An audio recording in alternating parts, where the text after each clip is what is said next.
আমি সেই অবহেলা, আমি সেই নতমুখ, নীরবে ফিরে যাওয়া অভিমান ভেজা চোখ। আমাকে গ্রহণ করো। উৎসব থেকে ফিরে যাওয়া আমি সেই প্রত্যাখ্যান, আমি সেই অনিচ্ছা নির্বাসন, বুকে নেওয়া ঘোলাটে চাঁদ। আমাকে আর কে বেদনা দেখাবে? তপ্ত সীসার মতো পুড়ে পুড়ে একদিন কঠিন হয়েছি শেষে, হয়েছি জমাট শিলা।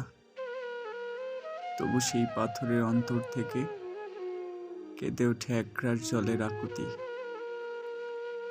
ঝর্ণার মতো নেমে যেতে চায় তারা কিছু মাটির শরীরে। আমি সেই নতমুখ, আমাকে গ্রহণ করো। আমি সেই অভিমান, আমাকে গ্রহণ করো। আমি সেই অভিমান, আমাকে গ্রহণ করো।